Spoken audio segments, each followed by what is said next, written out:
ahora o no? No, ¿No se ha no, ampliado? no. Qué lástima. Bueno, comenzó. Buenísimo. Bueno, bienvenidos. En esta clase de hoy vamos a ver un poema en concreto de Giacomo Leopardi, ¿no? Titulado Canto Nocturno de un pastor errante de Asia. Y bueno, he elegido un poco para el fondo un cuadro que se llama El pastor con un rebaño de ovejas, ¿no? De Van Gogh. Bien. Espero que, bueno, si ya han visto otras clases preliminares, ¿no? Como una introducción más bien a quién es Leopardi, a romanticismo italiano, ¿bien? Yo no me voy a detener mucho en esos aspectos.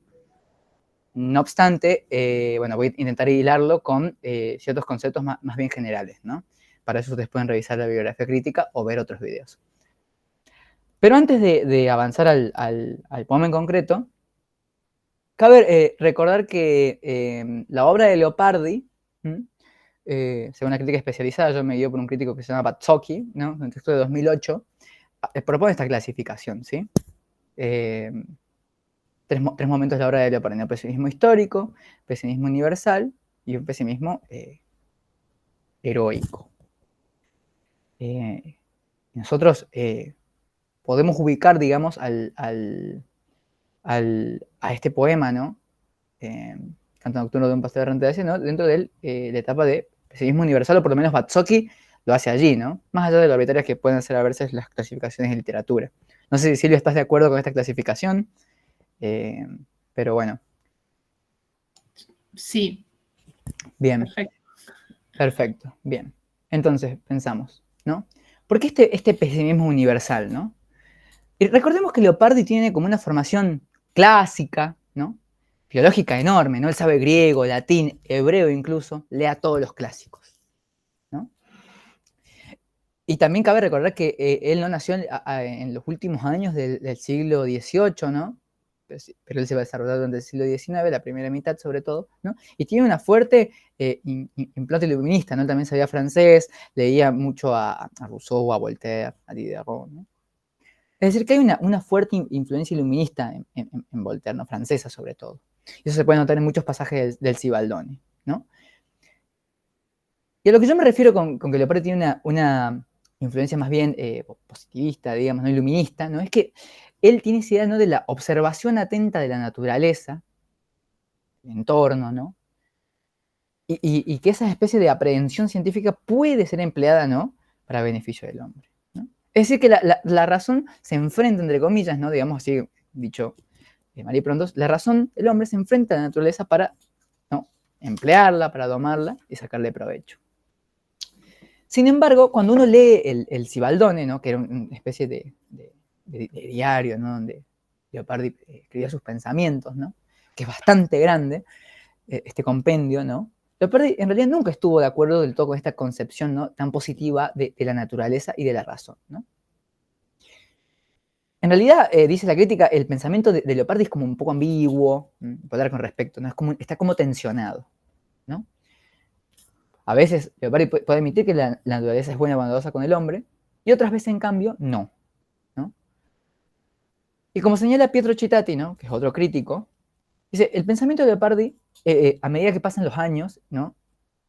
Y naturalmente va acercándose a la muerte, empieza a madurar un pensamiento propio, es decir, deja de lado ciertas corrientes, empieza a hacer lecturas más íntimas, por ejemplo, de Picteto, de la Biblia, ¿no? Y de otros filósofos, ¿no? Se dedica a un estudio más arduo, si se quiere, y llega a comprender que el humano está como escindido del mundo, ¿no? Es decir, que en la modernidad, no temprana, pero en la modernidad del siglo XIX, ¿no?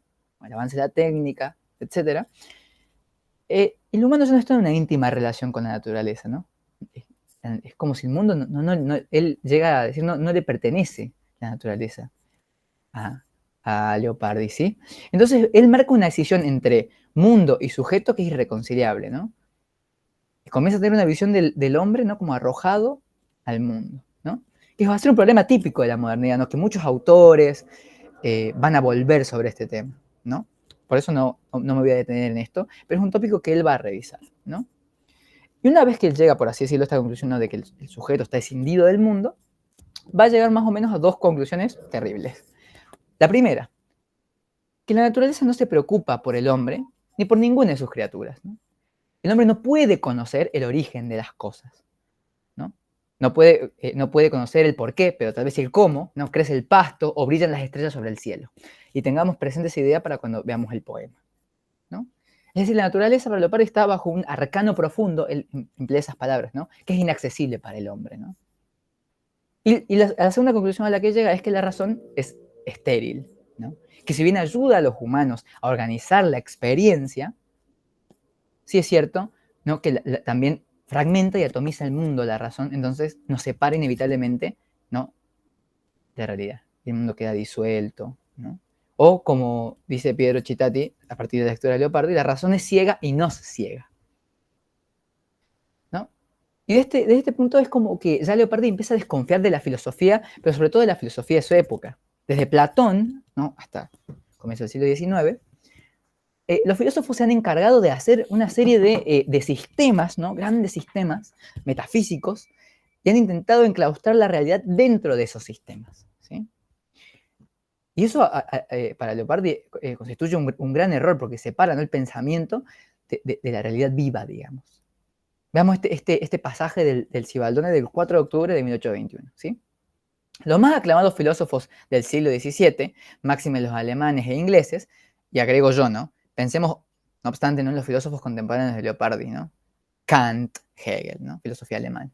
Acostumbrados a no leer, a no pensar, a no considerar, a no estudiar más que filosofía, dialéctica, metafísica, análisis, ¿no? Matemática, ¿no? Han abandonado por completo lo poético, despoetizado del todo su propia mente, acostumbrados a abstraer el sistema de lo bello, a considerar y colocar su profesión a 1000 millas de todo aquello que tiene que ver con la imaginación y con el pensamiento. Perdido del todo el hábito de lo bello y de lo cálido, ensimismados en el pleno raciocinio, en el cálculo despojado de toda pasión, ilusión o sentimiento, yerran a cada paso y en general, ¿no? Razonando con la más exquisita actitud. Es absolutamente cierto que han ignorado e ignoran la mayor parte de la naturaleza y de las mismas cosas que afrontan, por más apoéticas que sean, porque en la naturaleza lo poético está ligado a todo. Y han ignorado también la mayor parte de la verdad, a la que se han dedicado con exclusividad, ¿no? Es decir, que la filosofía pura, la metafísica, ¿no? Sobre todo la filosofía alemana, ¿no? Pensemos en la crítica de la razón pura, en, ¿no? Estas teorías sobre el espíritu de Hegel, ¿no? Para Leopardi, no, dice, bueno, en realidad esto se separa de la realidad. Y Leopardi mira más bien, por su formación clásica, la poesía. Para Leopardi la poesía tiene como un valor eminentemente filosófico, ¿no? Y la filosofía debe tener también un valor poético, ¿no? Y ahí otra vez remarco, la influencia clásica, ¿no? Horacio, ¿no? La literatura debe enseñar y deleitar. Y vamos a ver cómo Leopardi conjuga esos dos polos, ¿no? Y ahí es cuando hay un viraje, ¿no? En el derrotero intelectual de Leopardi, si se quiere, ¿no? Que la crítica suele marcar más o menos en 1820, ¿no? Que Leopardi pasa a ser un poeta, así meramente un poeta, a un poeta filósofo o a un filósofo poeta, ¿no? Leopardi cada vez va a empezar a ver estas dos cosas como más unidas, y que no pueden y no deben estar separadas. Empieza a buscar como una especie de equilibrio, ¿no? Entre el pensamiento y los sentidos, mente y cuerpo, entre deleitar y enseñar, ¿no?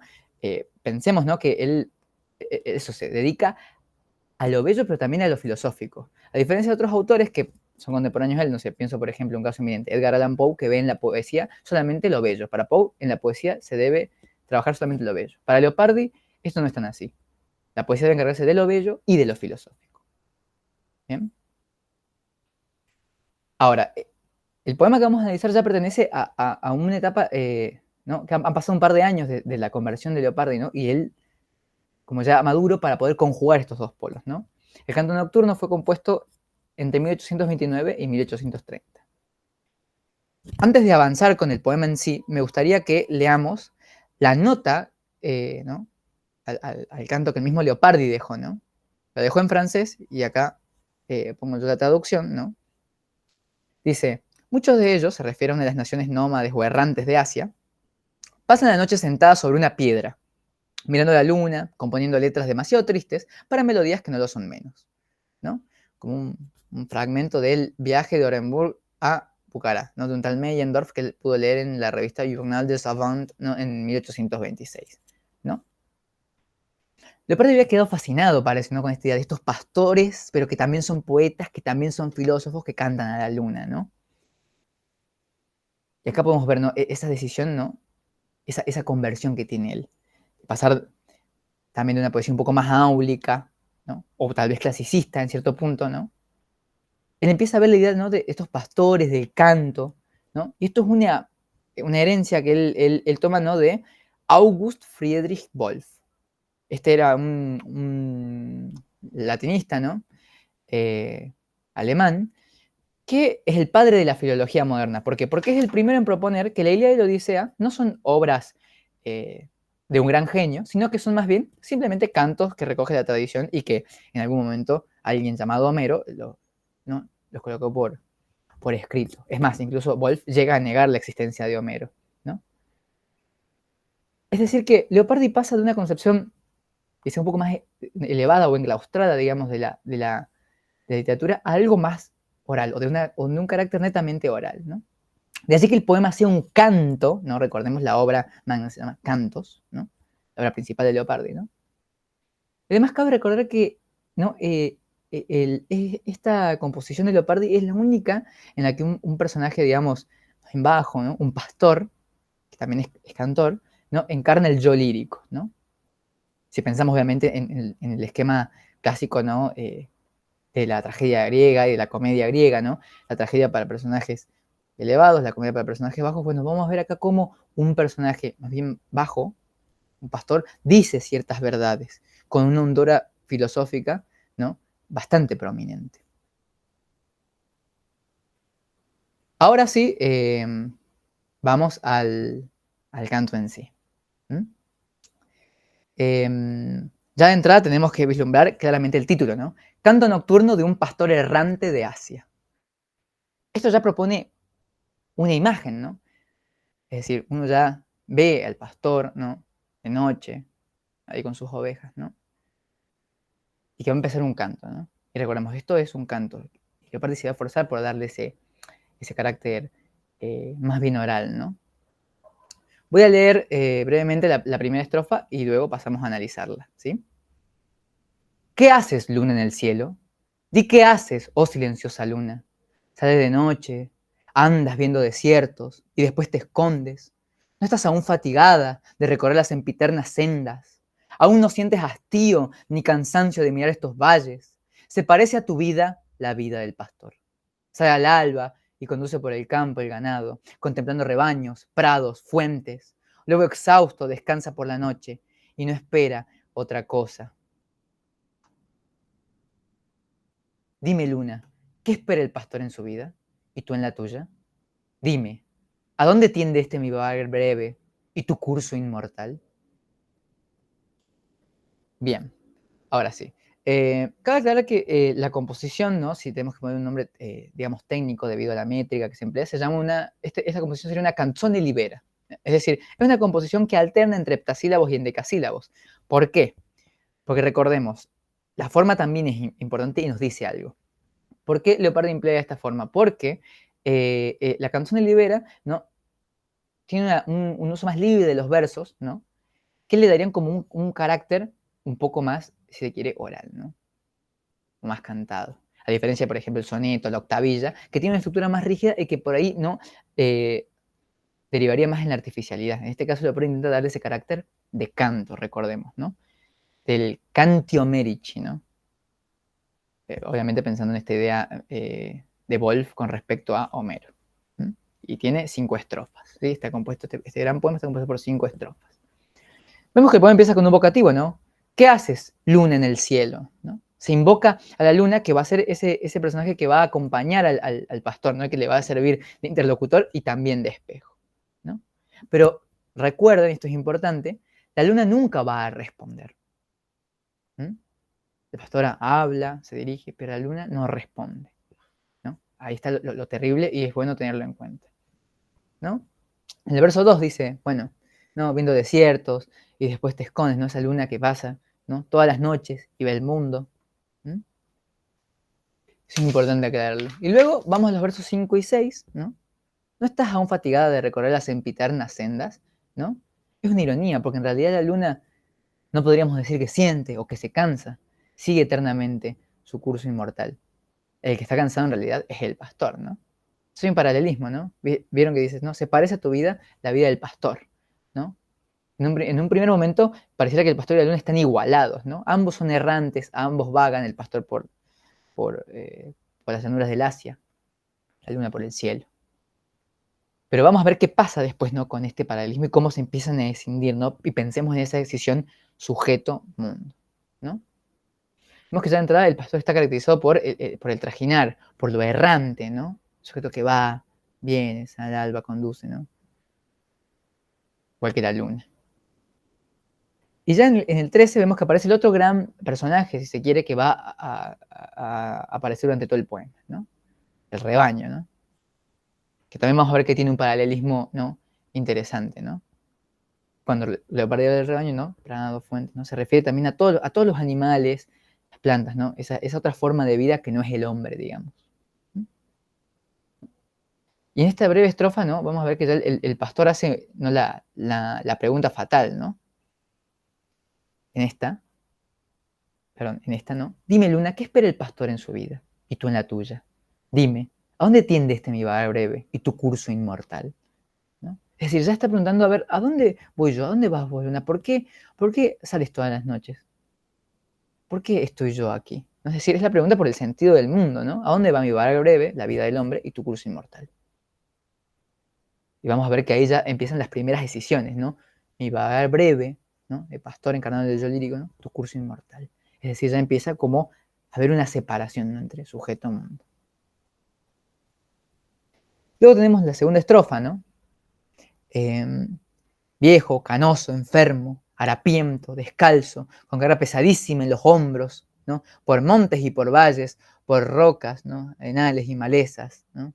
Al viento, en la tormenta, cuando abarca, ¿no? El aire y cuando hiela. Corre, corre adelante, cruza charcos, torrentes, cae, se levanta y más se afana, sin tregua ni sosiego, herido, ensangrentado, hasta que llega allí donde el camino, ¿no? Y donde tanto afán término encuentra, inmenso, horrible abismo, donde el precipitarse todo olvida. Así, Virginia Luna, es la vida mortal. Nace al dolor el hombre y es peligro de muerte el nacimiento. Prueba tormento y pena desde que abre los ojos. Y sus padres, ¿no? Saben con enseñarle a consolarse por haber nacido. Luego, cuando creciendo va uno y otros sostiénenle, y por siempre, con actos y palabras, se afanan en cuidarle, ¿no? Y en consolarle de su humano estado. ¿Qué otro oficio más grato no hay para un padre que cuidar a sus hijos? ¿Por qué dar a luz? ¿Por qué mantener vivo a quien por esto hay que prestar consuelo? Si infortunio es la vida, ¿por qué pues dura tanto? Tal, intocada luna, es el mortal estado, mas tú mortal no eres, y tal vez lo que digo no comprendas. Ya para esta segunda estrofa me interesa que veamos la intertextualidad. Yo aquí al lado he colocado, ¿no? El soneto número 16, ¿no? Del cancionero de Petrarca, ¿no? Porque vemos que inicia, ¿no? Con esta carrera, ¿no? Este viejito canoso, ¿no? Que es un personaje importante, ¿no? Que es el Becquerel Bianco, ¿no? No, que este personaje, ¿no? Retoma un motivo clásico medieval, ¿no? Que es la idea del anciano, el Becquerel, ¿no? Que ya en el final de su vida, con las últimas fuerzas que tiene, peregrina a Roma, ¿no? Para, ¿no? Recibir la bendición y poder ir al cielo. Sin embargo, vemos que Leopardi solamente va a tomar lo que yo marqué en rojo, ¿no? Es decir, va a tomar, ¿no? la idea de la carrera del Becquerel, ¿no? ¿No? Él la retoma, la reescribe, ¿no? Viejo, canoso, enfermo, harapiento, descalzo. Es como una gran carrera encarnizada, ¿no? El tipo se levanta, cae contra viento, marea, no cruza charcos, torrentes. Pero ¿qué pasa? ¿No? Mientras que en el cancionero de Petrarca, el Becquerel llega, ¿no? Llega a Roma, ¿no? Llega a Roma, sonado realizado, etc. ¿No? Vamos a ver que Leopardi quita, ¿no? Los tercetos del cuarteto de Petrarca y en vez de eso, ¿qué es lo que coloca Leopardi? ¿No? Inmenso, horrible abismo, donde al precipitarse todo olvida, ¿no? Ahí lo que hace Leopardi, ¿no? Es retomar un motivo, ¿no? Que es el horror vacui, ¿no? El horror al vacío, ¿no? Que es una concepción medieval, ¿no? La idea de que no podía existir el vacío en la realidad, cosa que después se terminó comprobando que sí es posible la existencia del vacío, ¿no? con los experimentos de Blaise Pascal, ¿no? Pero es la idea, ¿no?, de que al final de la vida uno llega, ¿no?, a un abismo, ¿no?, y no hay un más allá, llamémoslo cielo, paraíso, metafísica, no existe, ¿no? Esa idea de que la vida es, ¿no?, un trajinar cansado, terrible, donde uno se va envejeciendo y al final solamente tiene eso, un abismo como el de la tumba, ¿no?, la muerte sin ninguna remuneración. Es decir que Leopardi no solamente al quitar esos tercetos, ¿no?, niega, digamos, el cristianismo, sino que también está discutiendo con la tradición, ¿no? Si recordamos esas ideas que ya Silvia ha hablado, ¿no?, en las primeras clases, de que la literatura italiana nace con 3 coronas, ¿no?, Dante, Petrarca y Boccaccio, ¿no?, es difícil innovar en la literatura italiana. Entonces, los artistas y los poetas lo que suelen hacer es como, ¿no?, por lo menos en esta etapa, ¿no?, y en general, supongo, medirse, ¿no?, con estas 3 coronas. ¿Y qué es lo que hace Leopardi? ¿No? Retoma al poeta por antonomasia, ¿no?, en Italia, Petrarca, ¿no?, y lo reescribe. Discute con la tradición. Es una forma sutil, ¿no?, de insertarse en la tradición. Volviendo, ¿no?, a la narración, digamos, del poema, ¿no?, el poeta concluye, ¿no?, siempre hablando de la luna, ¿no?, y que el tormento mayor del hombre no es nacer. Nace al dolor el hombre y es peligro de muerte el nacimiento, ¿no? Es tan terrible, ¿no?, la condición humana, que los padres incluso tienen que enseñar, ¿no?, a los hijos a consolarse de su humano estado, ¿no? Es decir, el problema es lo humano, ¿no? Vamos a ver que se va desarrollando de a poco, ¿no? Y después, y si la vida es un error, ¿por qué dura, no? ¿Por qué se repite? ¿Por qué siguen naciendo seres? ¿Por qué continúa este ciclo, no? Y Leopardi propone acá un tópico, ¿no?, que será explotado después en filosofías posteriores, ¿no? La vida como un eterno sufrimiento, ¿no? Y el absurdo de los hombres por mantenerse en esta vida, ¿no?, llena de padecimientos, ¿no?, que prefieren, bueno, esto a la muerte. O como dirá un gran lector de Leopardi, ¿no?, Nietzsche, que en el Zaratustra dice: no amamos la vida porque estamos acostumbrados a vivir, sino porque estamos acostumbrados a amar. Es decir, la propuesta es que somos rehenes de esta vida, ¿no? Tenemos una especie de síndrome de Estocolmo, ¿no?, vital, por ese temor a la muerte, ¿no? Y ya en los últimos versos, ¿no?, mas tú mortal no eres, ¿no?, y tal vez lo que digo no comprendas, ¿no? Estos son quizás los versos más importantes de la estrofa. ¿Por qué? Porque el pastor admite, ¿no?, que la luna no le va a responder y se rompe el paralelismo, ¿no? El hombre, pastor, digamos, que encarna toda la humanidad, ¿no?, está separado y escindido para siempre de su entorno. La luna jamás responderá al pastor. El hombre jamás sabrá, ¿no?, para qué funciona el mundo. Puede decir cómo, pero no el por qué, ¿no? En ese sentido, la vida, ¿no?, esta propuesta leopardiana, no tiene un fin práctico o metafísico, si se quiere. Ahora bien, vamos a la tercera estrofa. Lo voy a leer del libro, que por lo menos para mí se ve un poco mejor. Como al caer del árbol, ¿no?, leve poma. Ay, no, perdón, ese no era, me confundí, mil disculpas. Ahí está. Bien. Tú solitaria, eterna peregrina, tan pensativa, ¿acaso lo que es sepas este vivir terreno, este nuestro penar, esta agonía? Lo que es este morir, esta suprema palidez del semblante y faltar de la tierra, y alejarse de todo usual y amante compañía. Ciertamente comprendes el porqué de las cosas, ves el fruto del día y de la noche, del callado, infinito andar del tiempo, sabes sin duda a qué dulces amores ríe la primavera, a qué ayuda el estío y qué procura con su hielo el invierno. Mil cosas sabes tú, miles descubres que al sencillo pastor le están vedadas, a veces al mirarte, ¿no?, tan silenciosa en el desierto llano, que en su confín se une con el cielo, o bien con mi rebaño, ¿no?, seguirme en mi camino. Cuando miro figurar en el cielo las estrellas, pensativo me digo, ¿para qué tantas luces? ¿Para qué tantas luces? ¿No? ¿Qué hace el aire sin fin, esa profunda serenidad? ¿Qué significa esta inmensa soledad? ¿Qué soy yo mismo?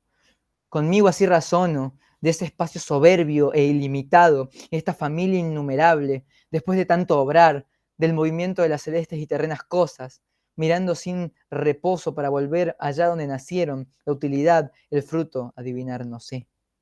Mas ciertamente, oh doncella inmortal, tú sí lo sabes. Yo solo sé y comprendo que en los eternos giros y que en mi ser tan frágil algún provecho o goce otro hallará. Mi vida es mal tan solo, ¿no? Vamos a ver que estas estrofas van a retomar un poco, ¿no? Ciertas ideas, ¿no? La idea de la vida finita, el hombre separado, ¿no? La naturaleza, el hombre que no sabe y la luna que sí sabe, ¿no? Le adjudica un saber a la naturaleza, ¿no? ¿No? Esa serie de repeticiones, ¿no? Es decir, se está diciendo, por así decirlo, la misma idea, pero con diferentes palabras, se llama tautología, ¿no? ¿No?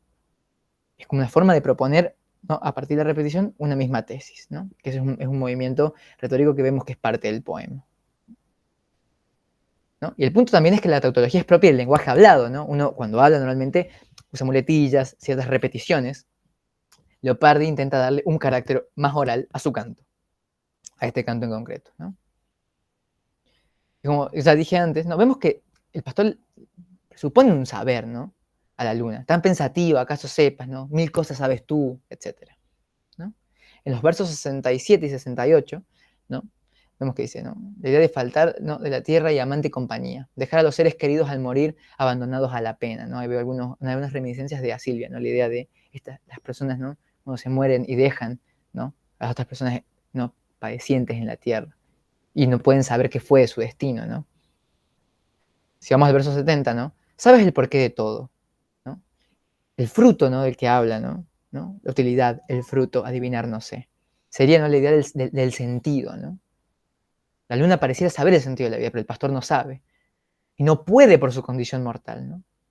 Ahí es donde comienza a vagar. Es como si el pastor allí ya se desesperase y se ahogara en preguntas, ¿no? ¿Para qué esa profunda serenidad? ¿Para qué la calma? Si no me sirve, no si siempre sufro. ¿Para qué la soledad? ¿Para qué el universo tan grande, no? Espacio soberbio e ilimitado, dice el yo lírico, ¿no? Bueno, ahí aparece, ¿no? Otro tópico que es propio de los poetas románticos, si se quiere, y también del siglo XIX, que es lo sublime, ¿no? ¿No? Es decir, espacios desmesurados que la mente humana apenas puede, por así decirlo, figurarse, ¿no? Espacio, ¿no? Ilimitado y soberbio espacio, ¿no? Esos mundos enteros llenos de habitantes que no conocemos, ¿no? Como un exceso para la mente del pastor. Y vemos que el pastor, ¿no? Empieza como una especie de crisis, ¿no? Un montón de preguntas, ¿no? Llega al punto de cuestionarse él mismo. ¿Y qué soy yo mismo, no? Esta soledad, ¿qué soy yo? ¿No? Y me hace recordar a los versos de otro poema de Leopardi, ¿no? Así mismo. Aburrimiento es tan solo la vida y fango el mundo. Si vamos al verso 102, ¿no? Dice, ¿no? La idea de la vida inútil, ¿no? Yo solo sé y comprendo, ¿no? Que en los eternos giros y que en mi ser tan frágil, ¿no? ¿Qué es el humano al lado de esas grandes figuras del cielo, de la luna, del cosmos, ¿no? Es un ser frágil, pequeño, ¿no?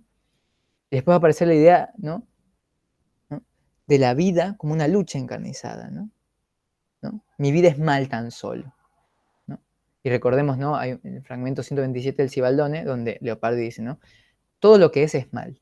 El mundo está plagado de mal. Todas las cosas que existen por el mal. El único bien es en realidad no ser, ¿no? Vemos que en el paroxismo, ¿no? De este verso es donde el pastor descubre su escisión ya con el cielo, ¿no? Y es mal tan solo, ¿no?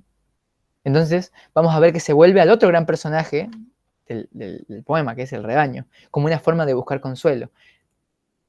Pero vamos a ver que rápido es su desengaño, ¿no? Entonces, ya escindido de la luna, separado, ¿no?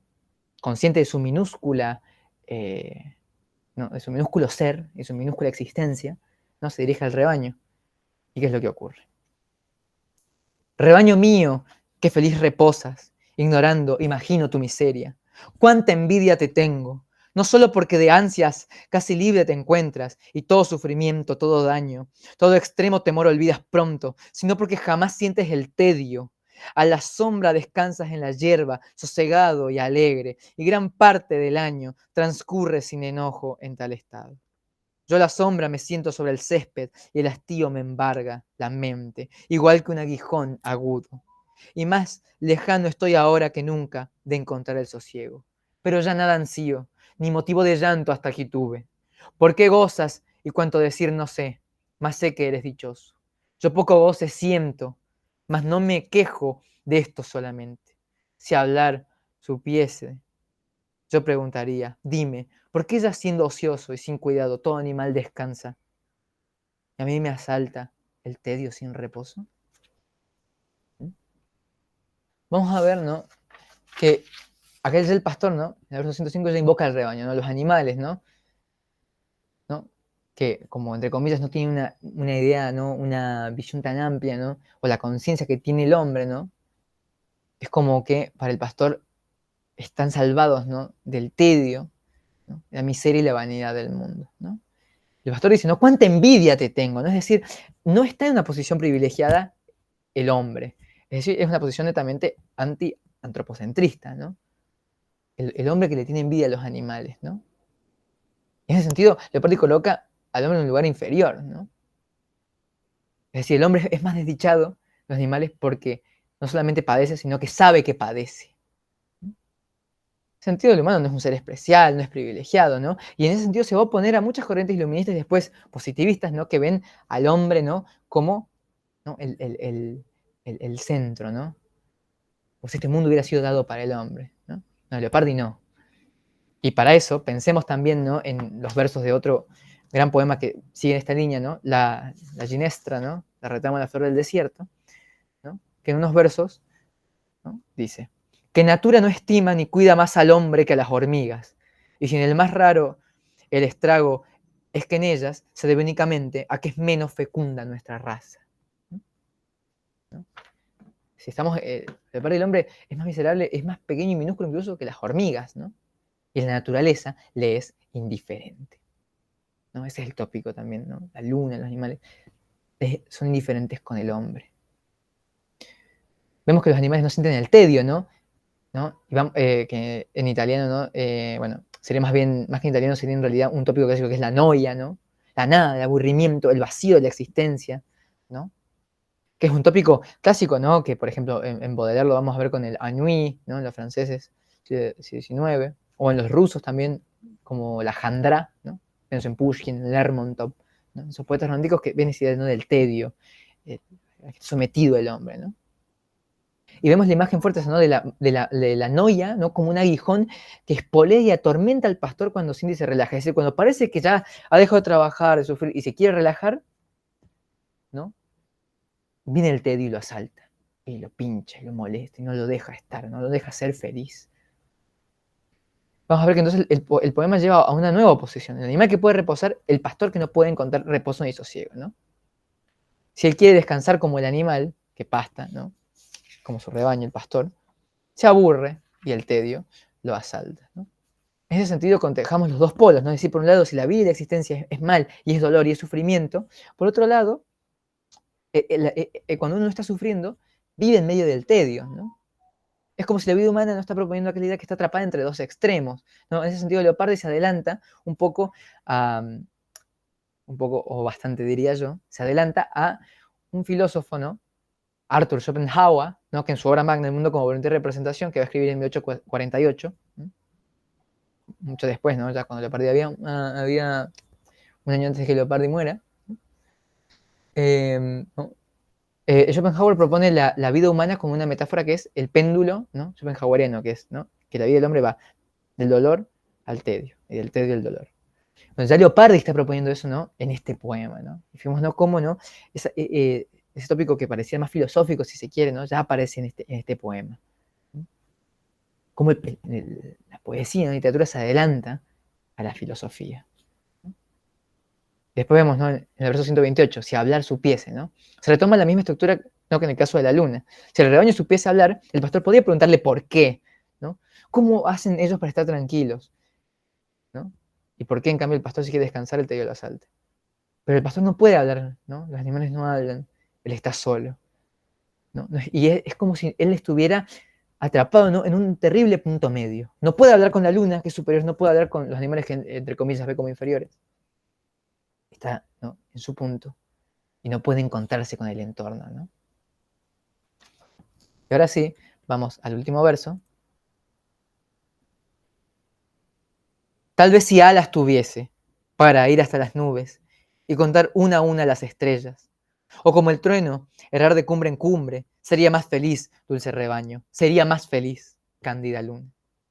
O tal vez desvaría mi mente cuando piensa en otra suerte, tal vez en toda forma, en todo estado, ya en cubilo, en cuna, es funesto a quien nace el nacimiento, ¿no? Última estrofa. ¿No? Entonces pareciera que llega la imaginación, ¿no?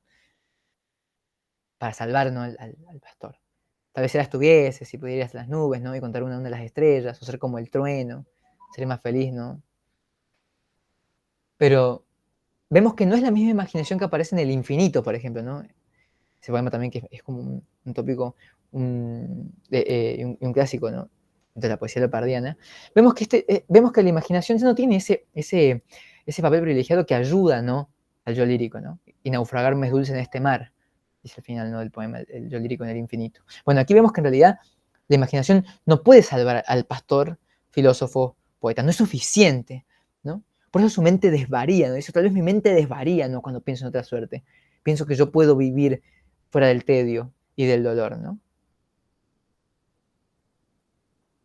Y es como que dice, bueno, sería más feliz, ¿no? Dulce rebaño, Candida Luna, propone esos dos seres que tiene, uno arriba, otro abajo, y que sin embargo no puede comunicarse, ¿no? Entonces vemos que, ¿qué pasa? Ya la imaginación, ¿no? Y su mente desvaría, ya la mente tampoco le funciona, ¿no? Es decir, que Leopardi acá lo que hace es, por así decirlo, ya no pensar a la razón como como una herramienta privilegiada del hombre, ¿no? En ese sentido se posiciona, ¿no? Contrapelo de las propuestas positivistas y después iluministas, ¿no? Que imperaron a finales del siglo XVIII y casi durante todo el siglo XIX, ¿no? Y en ese sentido, ¿no?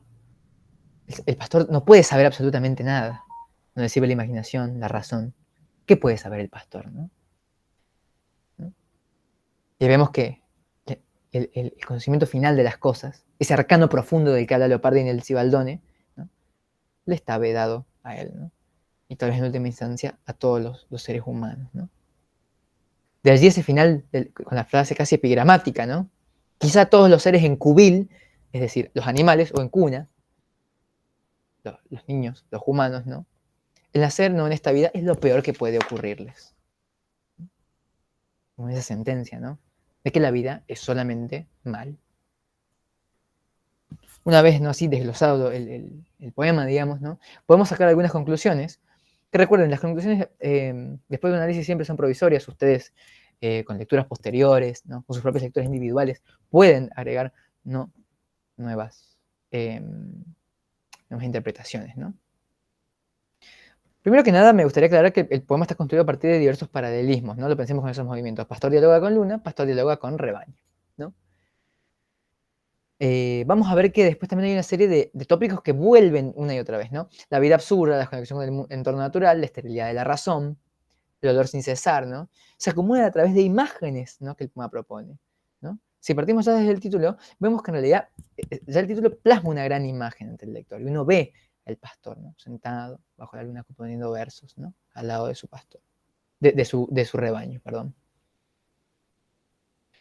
A esas imágenes, a esa imagen, perdón, esa primera imagen se le suman otras, ¿no? Las de el Becchiere Bianco, ¿no? En su carrera, ¿no?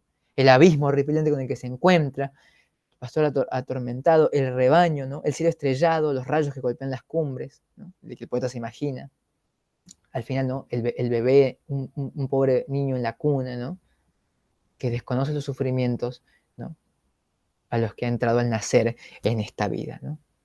Es interesante ver cómo las estrofas no se complementan, es como una especie de pensamiento descendente. En la estrofa 2 se propone un saber a la luna, pero en la estrofa 3 no se propone dudar de ese saber, ¿no? Como si en realidad la luna sabe algo. ¿Sabe la luna? No, ¿por qué no? Porque no es un ser, digamos, con conciencia, ¿no? En la estrofa 4 no se hace un saber al rebaño, pero eso se desmiente en la estrofa 5, ¿no? Y ahí es donde culmina, digamos, la crisis del razonamiento del pastor. Entonces todo erra al final, ¿no? Y eso me interesa, ¿no? La palabra errar. Todo el final en el poema erra. El Becchiere, el Bianco, el pastor, la luna. Errar es la palabra clave del poema, ¿no? Porque es la vida humana la que es errante, ¿no? La que no tiene un lugar preciso a dónde ir, ¿no? Y uno erra a lo largo de su vida hasta que finalmente muere, ¿no? Una existencia absurda, sin sentido, como la concebía Leopardi ya en esta etapa de su producción poética. Etimológicamente, errar quiere decir ir a ningún lugar. El abismo del Becquerel, ¿no?, es el único fin posible para toda la vida humana, ¿no? No hay cielo, no hay metafísica, ¿no? Recordemos que Leopardi era ateo. Y por otro lado, me gustaría recordar que un poema se hace con palabras, ¿no? No solo con ideas. En ese sentido, Leopardi, una métrica obviamente muy cuidada, lo hemos leído en una traducción, pero en italiano, ¿no?, tiene una musicalidad del poema a partir de la rima, ¿no?, del uso de los heptasílabos, ¿no? Tiene una cadencia que le da ese carácter de canto, ¿no? Vemos que Leopardi equilibra lo formal, es decir, palabras, metáforas, figuras retóricas, ¿no?, y obviamente lo semántico, a través de la tautología, la reescritura petrarquista, los diversos tópicos, ¿no?, vanitas vanitatum, ¿no?, la vida absurda, horror vacui. Pero está todo claramente unido, ¿no? Es decir, ¿no?, expresión y contenido son inseparables, ¿no? Leopardi construye un pensamiento filosófico, ¿no?, a partir de la plasticidad del lenguaje, creando imágenes, ¿no?, haciendo poesía. Porque esa es la concepción de la poesía para Leopardi, ¿no? Poesía tiene que encargarse de lo filosófico y de lo bello. En segunda instancia, algo que me gustaría mostrar, ¿no? Podemos ver que la filosofía de Leopardi es clara, ¿no? La vida humana es una fuga ininterrumpida hacia la nada inalcanzable, como dice Pietro Cittati, ¿no?, en un texto de 2014. El humano, que es un ser finito, ¿no?, está dotado de razón, y gracias a esa razón no puede, ¿no?, adquirir ciertos saberes, ¿no?, que le ayudan a sobrevivir. Pero la razón, recordemos, está supeditada al cuerpo, ¿no? Y este cuerpo, ¿no?, ansía, desea vivir, ¿no?, más allá de lo racional, ¿no? Lo que empuja al hombre a actuar, a correr incesantemente detrás del absurdo, ¿no?, como el Becquerel, ¿no? Y nuestra vida se vuelve una carrera detrás de un fantasma, porque el apetito del hombre es insaciable, recordemos, ¿no? Ser definido por la carencia, ¿no? El humano jamás encontrará el absoluto, ¿no? Nunca va a encontrar un deseo que lo baste, todo eso es lo que está proponiendo Leopardi, ¿no? No le basta al pastor dejar de sufrir, porque cuando está tranquilo lo asalta el tedio, ¿no? En última instancia, el hombre no va a poder llegar a una satisfacción absoluta ni a nada absoluto, a Dios o a lo que fuere, ¿no? Por eso el hombre está condenado a ser eternamente infeliz, ¿no? Una vez más domina, ¿no?, la imagen de la vida como una continuidad uniforme de aburrimiento y dolor, ¿no?, momentáneamente interrumpida por pequeños espacios de placer. Y como señalé, otro punto que me interesa aclarar, ¿no?, es que, como señalé a lo largo del poema, Leopardi llega a conclusiones y a tópicos que luego van a ser sistematizadas por filósofos posteriores, ¿no?, y que se van a hacer muy famosos, que van a marcar, ¿no?, filosofía moderna hasta nuestros días, ¿no? Schopenhauer, Nietzsche, Freud, Camus, por dar solamente algunos nombres, ¿no? En ese sentido, Leopardi es realmente como un visionario, ¿no?, un adelantado, se adelanta a su época, ¿no? También porque es un pensador outsider, ¿no? Él, por así decirlo, ¿no?, a diferencia de Manzoni, ¿no?, él es como que discurre por otro sendero, a contrapelo con su tiempo, y llega a conclusiones que en su tiempo no fueron escuchadas, pero que después fueron recogidos, ¿no?, por otros, ¿no? También es uno de los primeros en oponerse, primero que nada, al antropocentrismo decimonónico, a la idea de progreso, ¿no? Eso se puede ver, por ejemplo, en La retama de la flor del desierto, donde él, ¿no?, se burla, ¿no?, y critica esta idea del progreso, ¿no? Necio y soberbio siglo, dice, ¿no? Dice, te enalteces, ¿no?, con retroceder, y progreso lo llamas, ¿no? Y Leopardi construye a través de una visión poética, ¿no?, el absurdo de la vida, ¿no?, una proposición filosófica y poética a la vez, ¿no? Por eso me interesaría recordar las palabras de Nietzsche, ¿no?, que Nietzsche después en diversos textos como Las intempestivas o en La Galla Ciencia, ¿no?, va a retomar la figura de Leopardi como un gran pensador, pero ante todo como un gran poeta y un gran escritor. Dice Nietzsche en La Galla Ciencia: obsérvese que los grandes maestros de la prosa han sido casi siempre, sea en público o en secreto, poetas para una pequeña camarilla. A decir verdad, solo se escribe buena prosa con la vista puesta en la poesía. Exceptuando a Goethe, yo estimo como digno de ser llamado maestro de la prosa a Giacomo Leopardi. Finalmente, ¿no?, Leopardi toma conciencia de que el hombre está lanzado en un mundo que no comprende y que no puede dominar, ¿no? Y de allí la angustia, ¿no?, de sentirse minúsculo, ¿no?, ese famoso vacío existencial. Es ese mal de vivere, ¿no?, que después tendrá sus ecos, ¿no?, en Eugenio Montale, ¿no?, que es un poeta de comienzo del siglo XX, ¿no? Vamos a ver que estos poetas también lo van a recuperar, ¿no?, a Leopardi dentro de su propia tradición, ¿no? el profundo arcano, ¿no? El velo con el que los hombres nacen y que solo la muerte puede liberarlos, ¿no? En ese sentido, el hombre vive en un desconocimiento total, ¿no? De las causas finales y últimas de la existencia, ¿no? Llamémosla Dios, llamémoslo primer motor, ¿no? En un sentido aristotélico.